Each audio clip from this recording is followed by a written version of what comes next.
안녕하세요. 멘토 특강 희망드림의 김용입니다. 노한 목사입니다. 상큼 발랄한 MC 김현영입니다. 네, 반갑습니다. 두 분 혹시 유럽 오페라 스타인 성악가 배재철 씨 들어보신 적 있나요? 네. 저는 몰라요. 아주 굉장히 참 놀라운 이야기인데요. 이분이 워낙 그 재능이 특출하셨네요.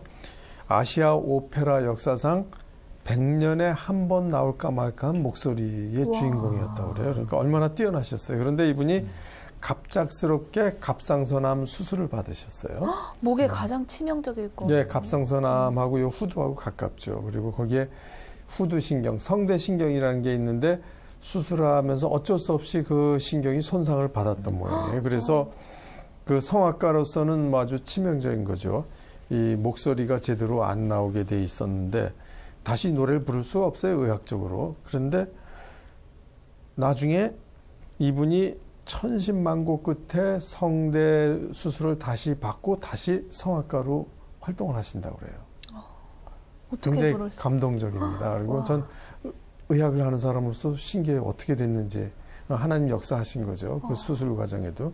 근데 이분의 고백이 참 감동적입니다. 이분 말씀을 그대로 제가 인용할게요. 하나님은 제게 목소리라는 달란트를 주셨지만 저는 제 이름을 높이는 활동만 해왔고 한순간에 모든 것을 잃었습니다. 그 과정 중에서 하나님은 내가 너에게 목소리를 준 것은 내가 찬양을 받기 위함이라는 사실을 알게 하셨고 절대적인 믿음을 얻게 하셨습니다. 그래서 의사들이 당신은 이제 노래하는 것이 불가능합니다라고 이야기할 때 저는 한쪽 귀로 흘렸습니다. 굉장한 믿음이에요. 네, 더군다나 뭐 이비인후과 의사는 아니지만 의사로서는 그렇게 이야기할 수밖에 없었는데 그걸 한쪽 귀로 흘렸다라는 고백은 굉장한 믿음의 고백입니다. 그래서 이 배재철 씨 이야기를 들으면서 달란트와 소명에 대해서 묵상하게 될 수밖에 없는데 목사님 이 이야기 듣고 어떻게 생각하시나요? 저는 너무너무 공감하고요. 네. 그 이사야 말씀에 보면 하나님이 우리를 창조한 목적이 찬양받기 위해서 우리를 창조하셨다.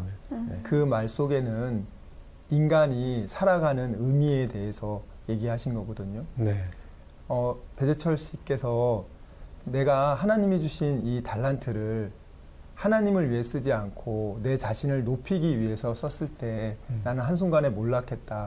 그리고 그것이 사실 행복하지 않은 삶이었고요. 네.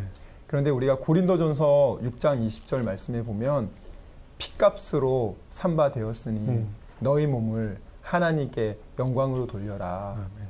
우리가 예수의 핏값으로 우리가 구원받은 하나님의 자녀들이고 신분 자체가 내 것이 아니라 하나님의 것이 되었는데 그 부분에 대해서 이제 배재철 씨는 하나님을 믿고 있었지만 그 달란트를 하나님이 주신 건데도 불구하고 하나님을 찬양하기보다는 자기를 높이는데 그 자기의 그런 신분을 망각한 거죠. 그래서 이 사실은 우리가 소명이라고 할 때 가장 기본적인 것은 내가 누구의 것인가, 내가 어디에서 왔는가, 이 부분에 대한 물음에서부터 시작된다고 생각합니다. 네. 아멘. 찬송에도 내가 나 된 것은 오직 하나님께로 왔다라는 그런 가사가 딱 생각이 나네요. 그래서 오늘 이 시간에는요, 소명이 이끄는 삶이라는 주제로 오늘 멘토 모셔보도록 하겠습니다.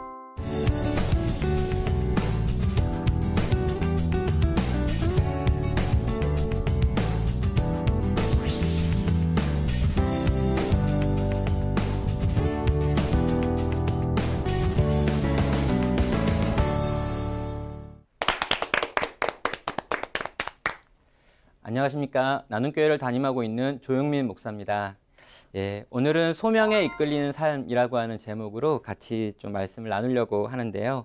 오늘날 기독 청년들을 바라보면 그 기독 청년들의 가장 큰 고민 중에 하나가 어떻게 해서 내 직업에 대해서 또 어떻게 배우자에 대해서 하나님의 뜻을 좀 알 수 있을까? 어떻게 인도함을 받을 수 있을까라고 하는 질문을 많이 합니다. 지난 10여 년 동안 그런 질문을 받다가 이런 질문들에 대해서 한번 정리를 해봐야겠다라고 생각하면서 몇 가지로 이런 내용들을 한번 정리해 봤습니다. 먼저 오스 기네스라고 하는 분이 소명이라고 하는 책에서요. 이 부분에 대해서 굉장히 멋있는 표현을 하나 하고 있는데 한번 이 표현을 한번 읽어드리겠습니다. 소명이란 하나님이 우리를 그분께로 부르셨기에 우리의 존재 전체, 우리의 행위 전체, 우리의 소유 전체가 특별한 헌신과 역동성으로 그분의 소원에 응답하여 그분을 섬기는 데 투자된다는 진리이다라고 13페이지에서 이렇게 언급을 하고 있는데요. 자, 이 소명의 문제, 하나님의 부르심의 문제를 함께 같이 고민해 보도록 하겠습니다. 우리는 소명에 대해서 크게 이렇게 생각을 하는 거예요.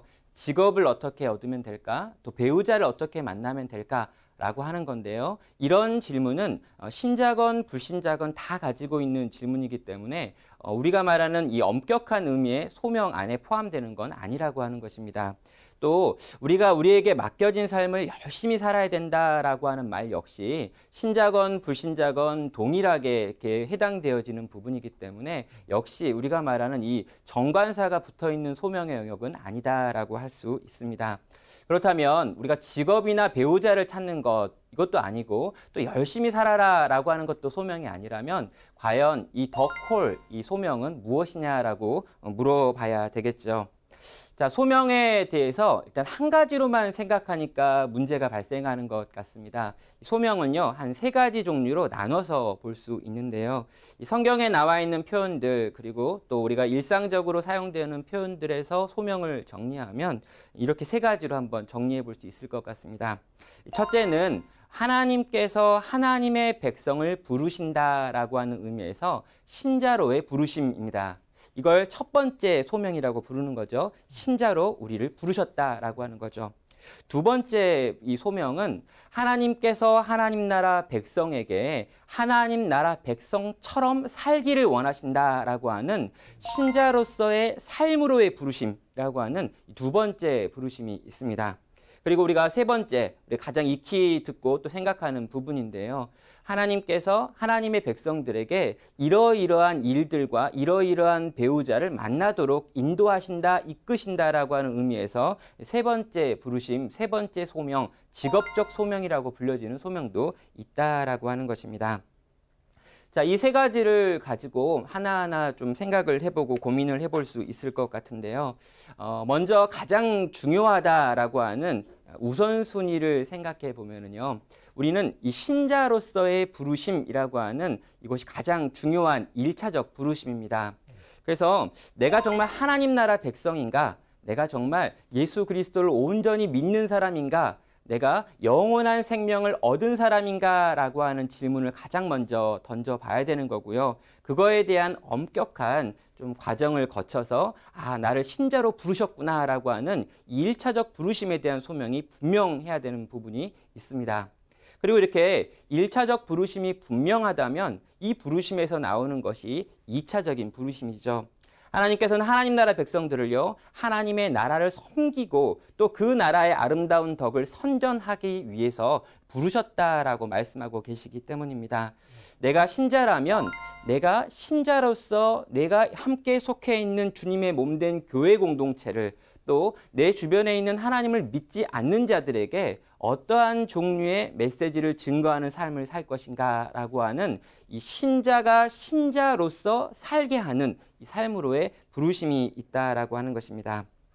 그리고 그런 다음에 이 1차적인 부르심과 2차적인 부르심이 함께 어우러져 있는 사람 속에서 이 땅을 살기 위해 필요한 것이 내가 어떤 직업을 가질 것인가, 또 내가 어떤 배우자와 이 일을 함께 할 것인가 라고 하는 또 다른 3차적인 질문을 만들어내고 이렇게 이 3가지가 어우러져 있고 순서가 바로 잡혀 있을 때 신자의 삶 가운데서는 균형 잡힌 성도의 아름다운 삶이 나타난다라고 하는 것입니다.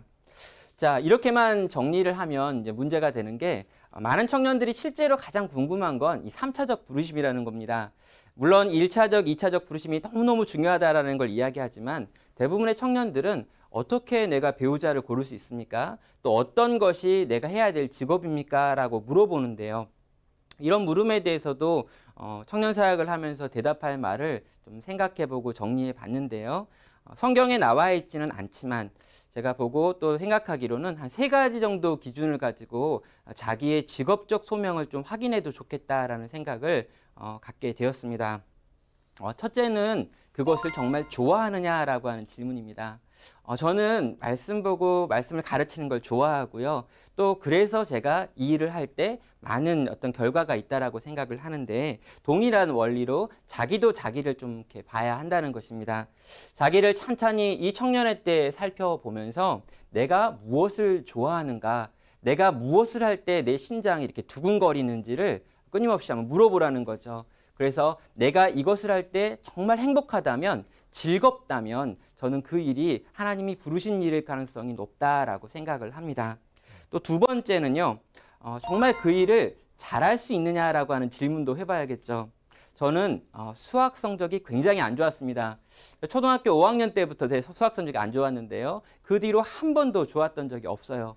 그런데 제가 만약에 대학을 졸업하고 난 다음에 이 산수와 관련된, 수학과 관련된 일을 한다면 얼마나 힘들겠는가, 평생 그 일을 한다면 얼마나 고통스럽겠는가라는 질문을 하게 됩니다.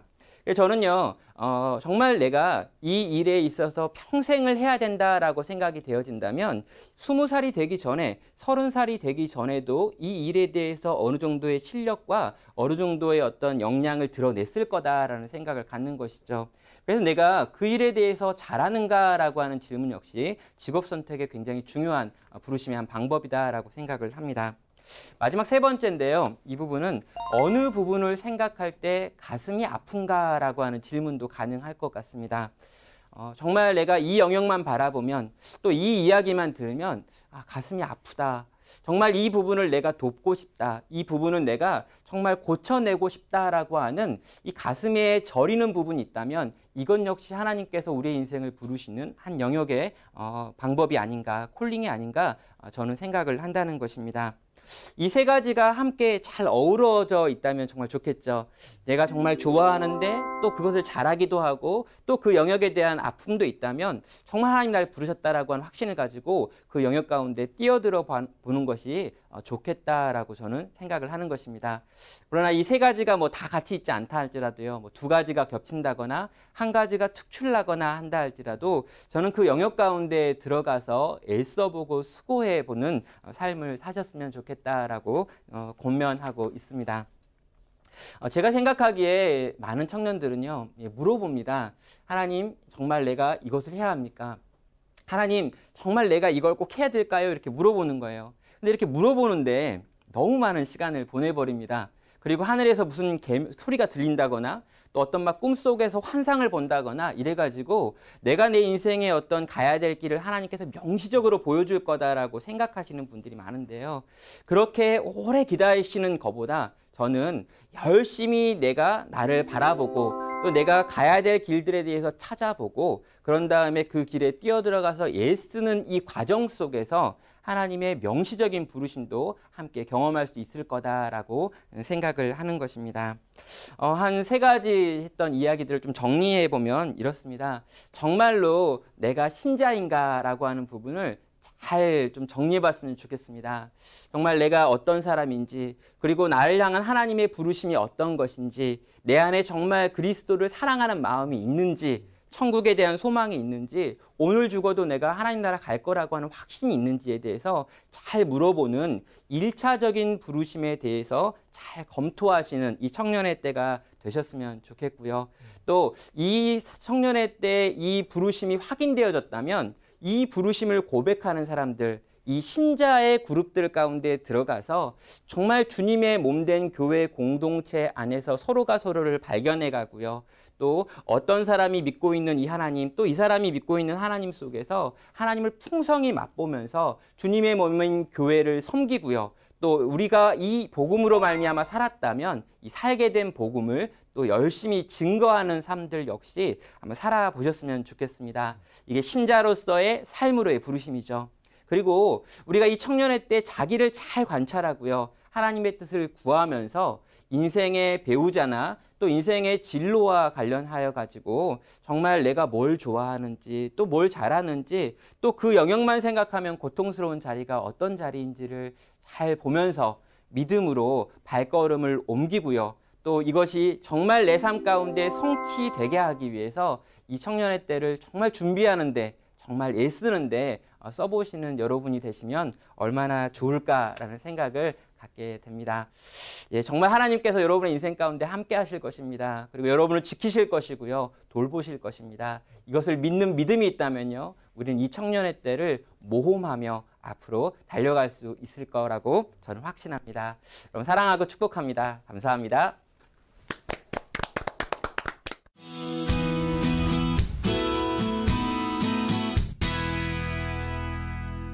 네, 나눔교회 조영민 목사님 모셨습니다. 목사님 반갑습니다. 반갑습니다.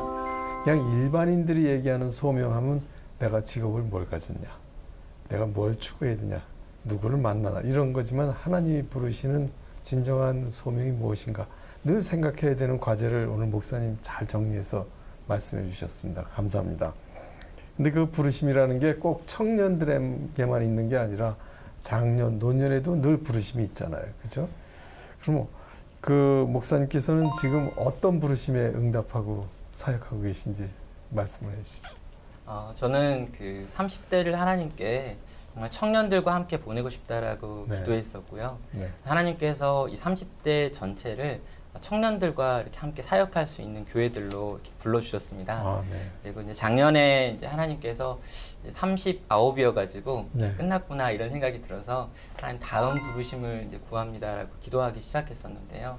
그래서 이제 작년 말에 12월에 제가 성산동에 있는 나눔교회라고 하는 교회에서 청빙을 받아서 네. 지금은 현재는 나눔교회에서 담임 목사로 섬기고 있습니다. 네. 강의 중에 소명을 3가지 종류로 나누어 주신 게 좀 인상이 깊어요. 특히 가장 중요한 소명은 구원에 관련된 부르심이라고 말씀을 하셨는데 구원의 확신을 가지고 은사는 받았지만 이 신앙 성숙이 안 되고 자꾸만 이렇게 무너지는 경우가 많이 주변에도 있고 또 그렇게 되거든요. 근데 그래도 첫 번째 이제 소명을 받은 건가요? 그게 뭔가요? 무너질 때 어떻게 되는? 그러니까 제가 보기에는 정말 이렇게 한국 사회 안에서 교회가 이 소명의 부분에 대해서 잘 점검을 안 해준 부분이 좀 있다라는 생각이 듭니다. 그래서 제가 생각하기로는 정말 하나님께서 나를 부르셨는지 내가 신자인지를 좀 점검할 필요가 좀 있다라고 생각을 하는데 첫 번째는 우리가 기록된 말씀에서 하나님이 나를 어떻게 말하고 구원의 도리가 어떤 것인지를 정리해 주는 것들을 좀 우리가 배워하고 알아야 된다라는 생각이 있고요. 또 그것이 우리의 삶 가운데 열매가 맺혀지도록 성령의 9가지 열매들이 내 삶 가운데 있는지를 또 점검하면서 내 삶의 변화를 또 물어봐야 되고요. 또 성령께서 내 안에 계시기 때문에 성령의 내적인 이렇게 감동이 있어가지고요. 내가 정말 하나님 백성이구나라고 하는 걸 경험하고 누리는 것들이 있어야 되는데 이러한 부분에 좀 점검이 적다 보니까 조금만 좀 어려워지고 또 죄가 있고 그럴 때마다 잘 넘어지는 것 같습니다. 그래서 소명 자체를 부르심에 대해서 좀 잘 점검한다면 우리가 더 견고한 믿음의 기초 위에 서지 않을까라는 생각을 하게 있습니다. 기독교의 신앙 자체가 절대로 이렇게 혼자서 자라는 신앙은 없는 것 같습니다. 그렇죠. 네, 영적인 아이가 태어나면 이 태어난 아이가 장성하기까지 분명히 가족의 도움이 필요한 것처럼 우리가 거듭났다라고 해도 이 사람이 정말 장성한 사람이 되어가지고 누군가를 도우려면 또 누군가의 도움을 받아야 되기 때문에 저는 교회 공동체 안에서 함께 자라져가는 이 과정이 필요하다고 생각을 하고요. 그래서 믿음의 선배들이 어떻게 들려주는 이야기도 들어야 되고요. 또 이런 자리에서 멘토 특강 이런 거 들으면서 배우고 익히고 또 그렇게 익히다 보면 뭔가 하게 되는 것들이 있고요. 몸을 움직이고 섬기는 일들까지 하는 과정에서 온전한 신자로 이렇게 자라간다라고 생각을 하는 거죠. 태어나는 건 가능한데요. 온전한 사람이 되어지려면 가족과 주변의 돌봄이 필요한 것처럼 교회 공동체 안으로 들어오지 않고는요. 절대 신실한 하나님의 사람이 되지 못하는 것 같습니다. 목사님, 그 하나님 편에 서서 우리가 신앙의 그런 선배들이 참 많이 계신데요. 성경 속에는 그렇게 신앙의 멘토들이 또 굉장히 많은데 목사님께서 특별히 이상적인 소명을 가진 멘토다 이렇게 생각하시는 분은 어떤 분이 있나요? 저는 이제 두 사람을 생각하는데요. 아브라함과 요셉의 경우를 좀 보면서 정말 신앙의 멘토다라는 생각을 가지고 있는데요. 아브라함의 경우에는 제가 뭐 지난번에 책에도 썼지만 하나님께서 정말 이렇게 아브라함에게 선택의 기로에 서게 하셨을 때 룻이라고 하는 자기 조카는 자기 눈에 좋은 데를 선택했고요. 아브라함은 하나님을 예배하는 자리를 선택하는 모습을 볼 수 있었습니다. 평생에 아브라함은 하나님과 더 친해지는 자리를 선택했구나라는 걸 보면서 이런 부르심에 반응했던 믿음의 선배이기에 믿음의 조상이라고 불리는구나라는 걸 보았고요. 또 요셉의 경우에는 그가 어느 자리에 처하건 간에 하나님이 나를 보고 계신다라고 하는 걸 마음에 두고 살았던 모습을 보면서 종으로 있을 때도 또 죄수로 있을 때에도 끊임없이 하나님의 눈 앞에서 살고 있는 요셉을 보면서도 이런 소명에 입각한 삶, 정말 하나님을 의식하는 삶을 선택하는 이 모습을 좀 이렇게 보았던 것 같습니다. 네.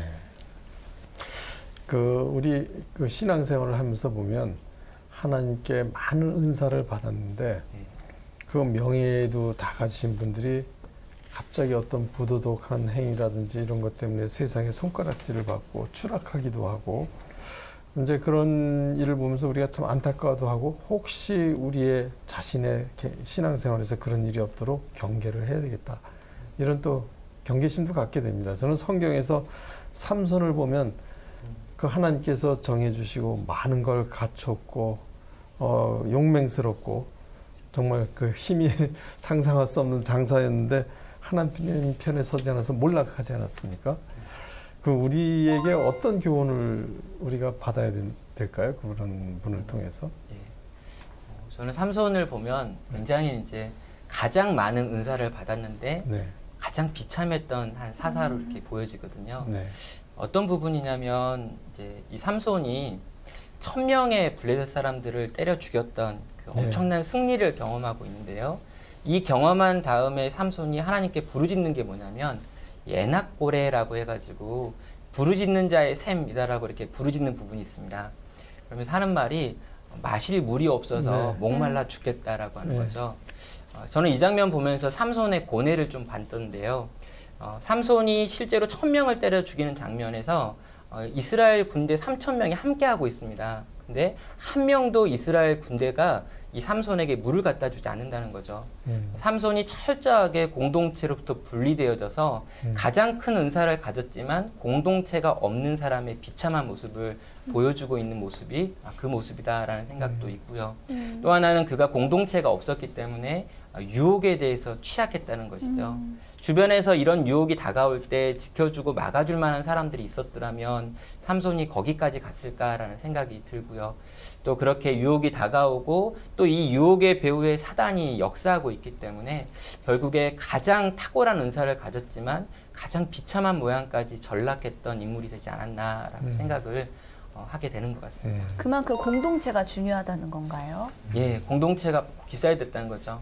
만약 삼손이 이렇게 공동체가 있었다면 이상한 여자 와가지고 막 이렇게 유혹할 때 네. 공동체 권사님이 와가지고 때려버렸겠죠. 그러면 안 된다. 예, 그렇죠. 근데 아무도 없는 거를 삼손의 이 긴 시간 속에서 보여주는 것 같습니다. 그렇군요.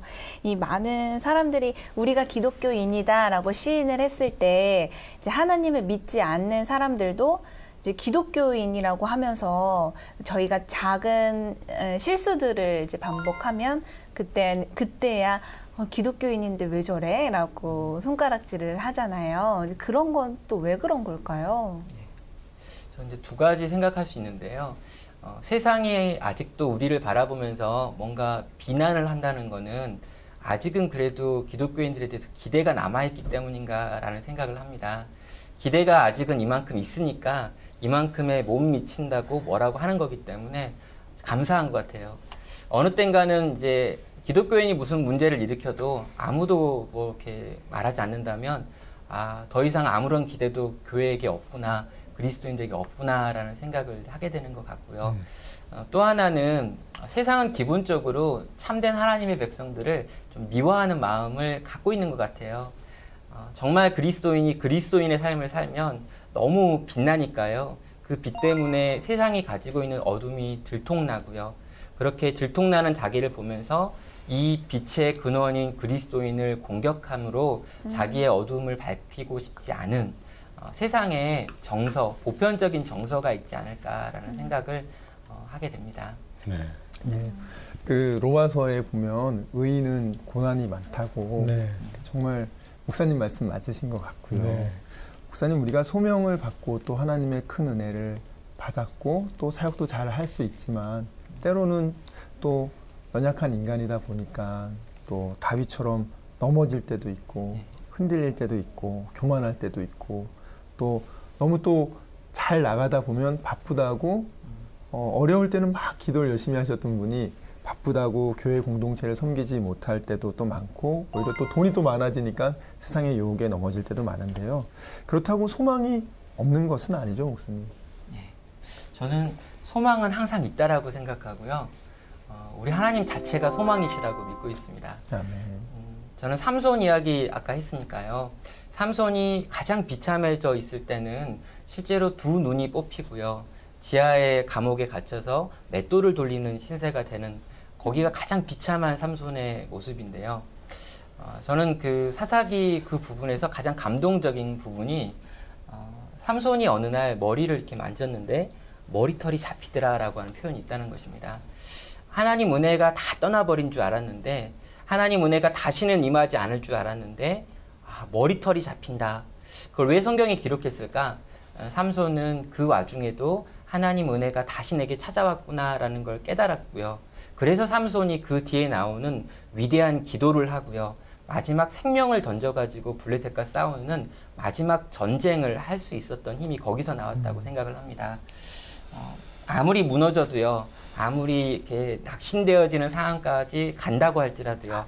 하나님이 소망이시니까 다시 그분 붙잡고 일어나시면 좋겠습니다. 저는. 네.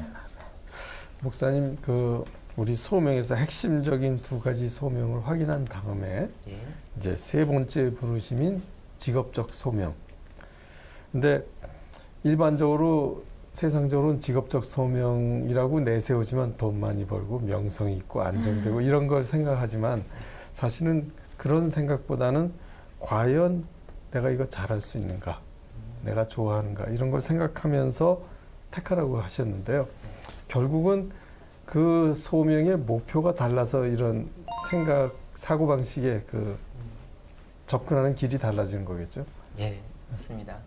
그러니까 제가 1차, 2차적 소명이 너무 중요하다라고 이야기하면서 이 신자로 부르심 받았는가, 또 뭐 교회 공동체를 헌신하도록 부르심을 받았는가에 대해서 점검하라고 했던 부분은요.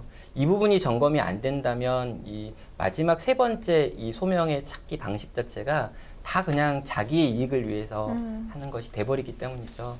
저는 이 땅에서 우리가 직업을 갖는 것, 또 배우자를 얻는 것, 이 모든 것이 하나님의 영광을 위해라고 하는 아주 오래된 그 답 안에 들어있다고 생각합니다. 제가 뭐 일을 잘해가지고 돈을 벌건 또 어떤 명성을 얻건 간에 이 모든 것으로 하나님의 영광을 이렇게 드러내야 되는데 그러려면은 내가 정말 신자됨과 이 성도됨을 확인해야 된다라는 생각을 갖고 있는 거죠. 이 강의 때 말씀을 하실 때도 직업적 소명, 배우자에 대한 소명 얘기를 하셨는데 이제 직업적인 소명에 대해서는 이제 가고 있는 과정이니 이제 계속해서 기도하고 이제 이렇게 소명을 찾아가는 과정인 것 같은데요.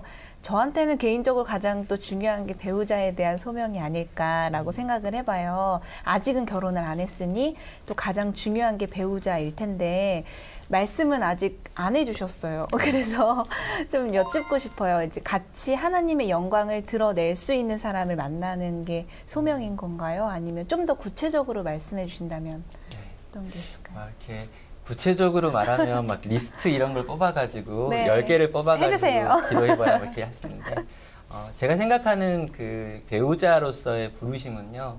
먼저 내가 가고 싶은 것이 분명하면 좋겠어요.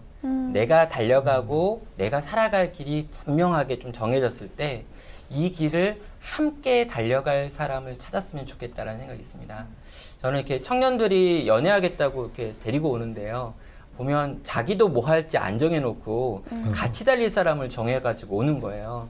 그래서 야 너는 어디로 갈 건데 그랬더니 자긴 잘 모르겠고 그건 돕는 배필이다라고 하는 이 개념과 다른 것 같습니다. 그래서 내가 무엇을 하며 어디를 향해 갈 것인지가 명확하다면 이 길을 함께 갈 수 있는 배우자, 이 길을 함께 갈 수 있는 동반자를 찾을 수 있다라는 생각이 있어요. 그래서 먼저는 자기를 좀 잘 아는 것, 그리고 이런 자기를 잘 알아주고 함께 그 길을 가고 싶어하는 사람을 찾으면 좋겠다라는 생각이 있습니다.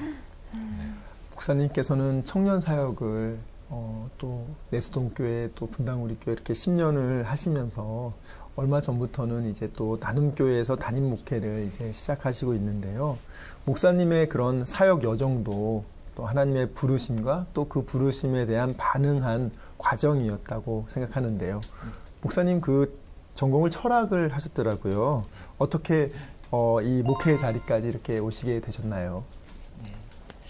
제가 이제 철학을 전공하게 된 이유는 기본적으로 신학을 하기 싫어서였습니다. 그러니까 제 아버지가 목회의 길을 가기를 원하시는 마음이 있으셨는데 제가 정말 그 길을 가기가 싫어서 피할 수 있는 끝이 어딘가 하다가 철학을 선택을 했고요.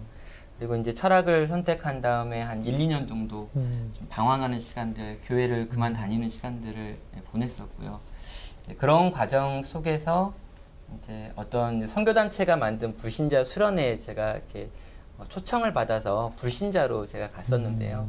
거기서 좀 인격적으로 예수님을 만나고 또 그 예수님을 만나는 체험 속에서 제가 아는 게 너무 없어가지고요. 기독교 세계관 이런 걸 잘 몰라가지고 예수님을 사랑하며 목사가 돼야겠다라는 게 언뜻 그냥 든 생각에 목사가 되겠다라고 약간 실수한 것 같습니다. 제가 말해버려서 그 뒤로 이렇게 이 길을 달려왔고요. 그 뒤로도 계속해서 하나님께서 적절한 때 적절한 방식으로 제 삶 가운데 하나하나씩 만들어 오셨던 것 같아요. 저는 큰 그림을 보지 못하고요. 그러나 하나님 제가 한 10년은 어떻게 살아야 되는지 좀 알려주십시오라고 이렇게 구하면서 이 10년 타임으로 이렇게 하나하나 이렇게 살아갔던 것 같습니다. 하나님이 또 그렇게 기도하니까 그렇게 응답하시는 것 같고요. 하나님이 주신 소명이네요. 네, 맞습니다. 와, 어찌됐든 어떤 길이든 이렇게 목사님을 목사가 되는 그 과정으로 안내를 하신 것 같다라는 생각이 들어요.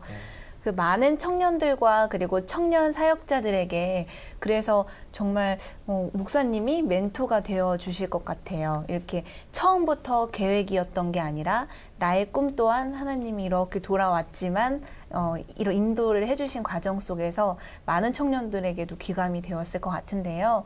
목사님 또한 그 멘토가 있으셨을 것 같아요. 어떤 분인지 소개 좀 부탁드릴게요.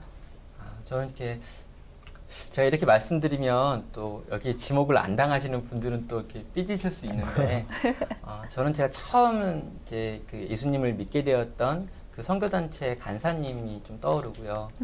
제가 그분의 집에 갔을 때 아주 어린아이 한 명을 키우고 계셨었는데 단칸방에서 저희랑 같이 라면을 끓여 드시는데 김치를 못 구하셔가지고 이렇게 단무지만 먹었던 기억이 있습니다. 정말 가난하지만 영혼들을 위해서 그렇게 헌신적으로 살았던 이 선교단체 간사님 많이 이렇게 생각이 나고요. 지금은 이제 선교사로 먼데 가 계시는데 또 한 분은 제가 이제 작년까지 사역했던 이제 분당우리교회 이찬수 목사님 3년 동안 이제 그분과 같이 있으면서 정말 성도를 사랑한다는 게 어떤 건지 또 그 사랑을 표현한다는 게 어떤 건지를 좀 옆에서 볼 수 있는 기회가 있어서 제가 기억하기로는 그 두 분이 가장 제 삶에 많이 영향을 주셨던 것 같습니다. 네. 목사님 청년 사역을 이렇게 하셨는데 주위에서 청년 사역에 대해서는 해법이 안 보인다. 네. 너무 어렵다. 어렵고 현실이 너무 악하고 환경이 어렵다. 이런 현장의 목소리도 많은 것 같아요. 네. 목사님 10년 동안 청년 사역을 하셨은 그 경험을 토대로 청년 사역자분들에게 좀 조언의 말씀이 있다면 해주시면 도움이 될 것 같아요. 그러니까 저도 그 내용을 너무 잘 알고요. 또 저도 경험했던 거고요. 많은 청년들이 교회를 떠나고 있고 또 청년들의 마음 가운데 교회가 더 이상 매력적인 공동체가 아니게 되어지는 것들을 너무 많이 보고 있습니다. 근데 그럼에도 불구하고 우리 사역자들 또 후배 우리 목사님들한테 하고 싶은 말은 언제는 쉬웠냐라고 이야기를 하고 싶어요. 언제는 쉬웠던 적이 있었는가? 그리고 지금 어렵다고 해서 그만둘 건가라는 이야기를 하고 싶고, 결국에 목회자는 울며 씨를 뿌리는 자여야 된다라고 생각을 하고요. 거둘 때가 있지만 또 뿌릴 때가 있고, 지금 뿌리지 않으면 언젠가 거둘 수도 없기 때문에 지금 또 울며 씨 뿌리는 자리로 나아가기를, 또 울며 씨를 뿌리고 또 뿌리는 이걸로 이렇게 하나님이 우리를 지금 부르셨다라고 믿고 계속해서 이렇게 나아갔으면 좋겠다라는 생각을 합니다. 아멘. 목사님, 앞으로도 또 하나님의 그 소명에 응답하며 또 하나님 편에 선 삶을 살아가실 텐데요. 앞으로 어떤 비전과 또 계획을 갖고 계신가요? 네. 가장 많이 이렇게 우리 성도들이 물어봐요. 목사님이 이 교회 부임을 하셨는데 비전이 뭡니까? 제가 뭐라고 대답을 했냐면 저는 비전이 없습니다라고 대답을 했습니다. 왜냐하면 제가 꾸는 꿈에 제가 섬기는 교회가 따라오는 게 아니고요. 이 교회가 꾸는 꿈이 있을 텐데 이 꿈에 제가 제 삶을 드려야 된다라고 생각을 해서 하나님께 묻고 있고요. 함께 듣자라고 지금 이렇게 우리 성도들에게 요구하고 있습니다.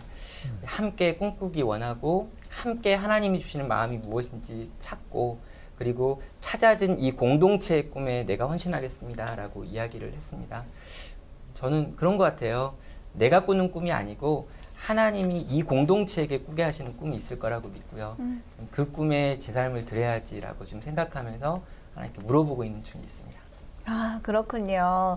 이 많은 청소년들이 또 청년들이 이 소명을 또 꾸고 앞으로의 계획을 또 짜 내려갈 것 같은데요.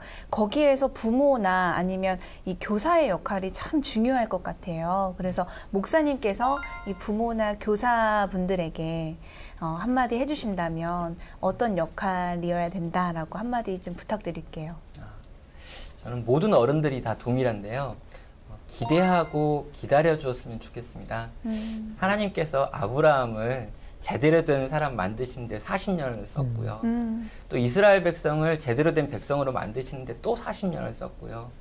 또 생각해보면 우리의 인생을 조금 그래도 의미 있는 인생으로 만드시는데 많은 시간들을 하나님이 쓰셔가지고 지금 이렇게 이 자리까지 와 계시는데요. 우리 원장님도 그렇고 또 우리 목사님도 그렇고 다 이렇게 긴 시간에 하나님이 기다려주셔서 이렇게 훌륭한 분들이 되셨는데요. 우리 청년들도 생각을 많이 하고요. 청소년들도 고민이 많은데 부모님들 보시기에는 생각이 없어 보이나 봐요. 끊임없이 이렇게 부모님들은 다그치고 그분들이 가지고 그렇죠. 있는 답을 좀 들으라고 막 하고 빨리빨리 답을 원하시는. 근데 우리 청년들도 생각할 줄 알고요. 그 친구들도 진지하게 인생을 고민하고 있으니까 조금만 기다려주고 또 기대해주면 또 기도해주면 우리 청년들이 신앙 안에서 그런 것들을 결정하고 결정한 것을 가지고 열심히 달리지 않을까라는 생각을 갖습니다. 뭐 흔히들 이제 그 인본주의적인 지혜를 준다고 하면서 많은 그 조언을 하지만 사실은 그 길을 따라가다 보면 하나님의 영광을 나타내지 못하거나 가리는 경우도 종종 있잖아요. 그래서 꼭 지금 목사님 말씀대로 과연 그 선택이 하나님의 영광을 위해서 사용되느냐에 대한 점검이 꼭 필요하다는 가르침을 받게 됩니다. 목사님 오늘 귀한 말씀 감사합니다. 네, 감사합니다.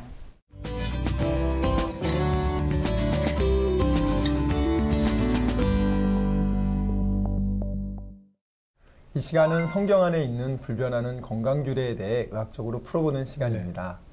원장님, 육류에 나쁜 성분이 많아서 채식을 해야 한다, 장수한다.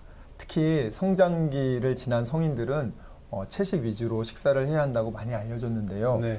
원장님, 정말 이 얘기가 의학적으로 옳은 얘기인가요? 의학적으로 사실 옳지 않습니다. 아, 그래요? 왜냐하면 하나님께서 전 인류를 채식주의자가 되라고 창조하시지는 않으셨거든요. 네.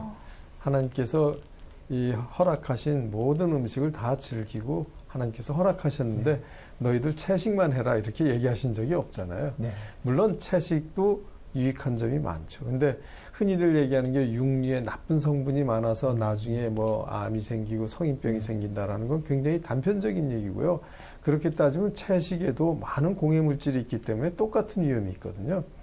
오히려 나이가 들을수록 적절한 단백질 섭취가 있어야지만 그 노화가 가속되는 걸 막을 수 있기 때문에 꼭 그 적절한 단백질, 그리고 단백질을 섭취하려면 적절한 육류의 섭취가 따를 수밖에 없는 거죠. 그래서 그리고 실제로 보면 50세 이상 의학적인 통계입니다. 성인 3명 중 1명은 근육이 부족하게 돼 있어요. 그래서 그분들은 꼭 단백질 섭취를 통해서 근육이 부족해지지 않도록 보충을 받아야 되는 거죠. 그러니까 적절하게 단백질을 섭취하는 것이 중요하다라고 네. 건강에 참 좋다라는 말씀 네. 해주셨는데요. 그렇다면 어떤 단백질 식품을 먹는 게 얼마나 섭취를 해야 되는 게 좋은지 네. 설명 좀 부탁드립니다. 이제 의학적으로 얘기하면 그 단백질 그 권장량이 있습니다. 그러니까 1kg당 0.8g 이렇게 얘기했거든요. 그러니까 60kg라 그러면 한 48g 뭐 그 정도 되겠죠. 그런데 그건 이제 우리가 숫자로 이렇게 재면서 먹을 수가 없잖아요. 그래서 이거를 실제로 의학적인 연구를 해봤어요. 이제 장년층 미국에 있는 알칸소 의과대학에서 20명의 52세에서 75세를 실제로 스터디를 했어요. 연구를 했는데 4그룹으로 나눠서 연구를 했는데 앞에 2그룹은 적정 그러니까 권장량의 단백질 섭취를 했고 나머지 2그룹은 권장량의 2배 단백질을 섭취시켰어요. 그리고 그걸 또 세분화해서 반으로 나눈 거는 아침, 점심, 저녁에 똑같이 나눠서 먹게 하고 한쪽은 아침, 점심에는 적게 먹고 저녁에 더 많이 먹게 했어요. 그리고 이제 이런 나눈 게 의미가 있느냐 봤더니 우선 결론부터 얘기하면 총량이 중요하지 나눠서 먹는 건 상관이 없었어요. 그러니까 아침, 점심, 저녁에 단백질을 똑같이 먹느냐 언제 한 끼에 많이 먹느냐는 전 관계가 없었어요. 그런데 의미 있는 결과는 뭐냐면 권장 단백질 섭취량의 2배를 먹은 그룹에서 근육 유지와 이 건강이 더 좋았어요. 그러니까 중장년, 노년층에 있을수록 단백질 섭취가 필요하다는 걸 얘기하죠. 왜냐하면 이 생리적으로 누구나 예외 없이 장년, 중년, 장년, 노년에 되면서 근육량이 줄어들거든요. 네. 그래서 단백질 섭취를 해야지만 단백질이 보충이 될 뿐만 아니라 단백질 섭취를 또 자극하게 돼 있어요. 그래서 단백질 섭취가 중요한데 다만 성경에서 좋은 단백질과 나쁜 단백질을 구분했거든요. 예를 들어서 먹지 말라는 단백질이 있어요. 돼지고기 먹지 말라 그랬어요. 뭐 돼지고기 먹었다고 우리가 죽지는 않죠. 그러나 하나님 권하시지 않은 것, 명령하지 않은 걸 굳이 그것만 먹을 필요는 없잖아요. 그래서 양질의 단백질은 성경에 써 있으니까 하나님께 순종하고 양질의 단백질을 나이 들수록 더 섭취하는 게 우리 건강에 좋고 근육을 유지하는 데 좋다고 말씀드릴 수 있습니다.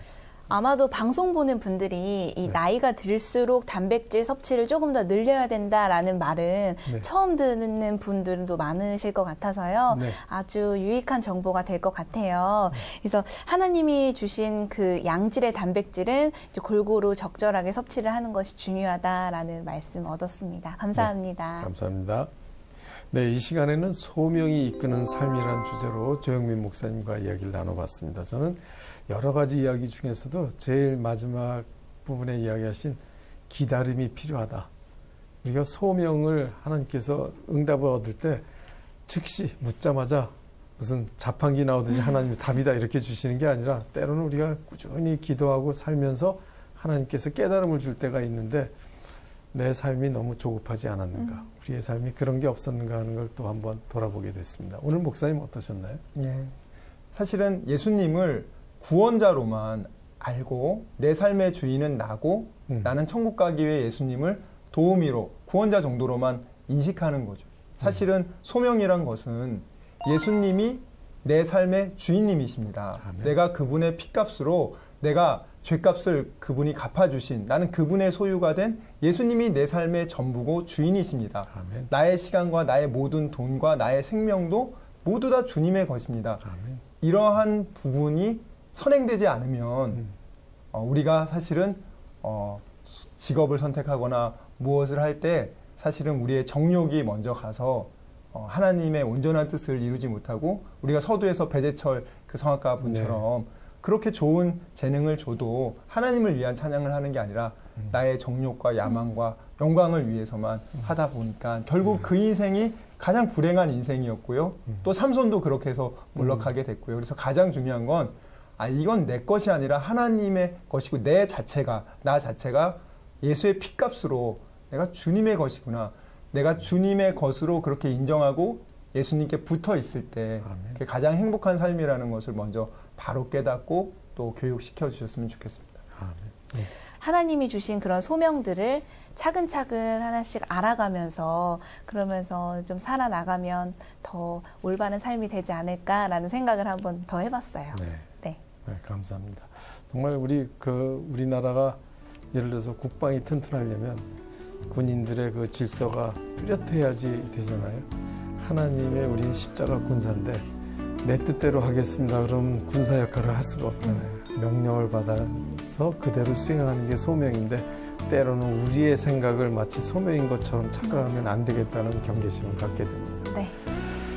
감사합니다. 그럼 저희는 다음 이 시간 또 다른 멘토를 모시고 찾아뵙도록 하겠습니다. 감사합니다.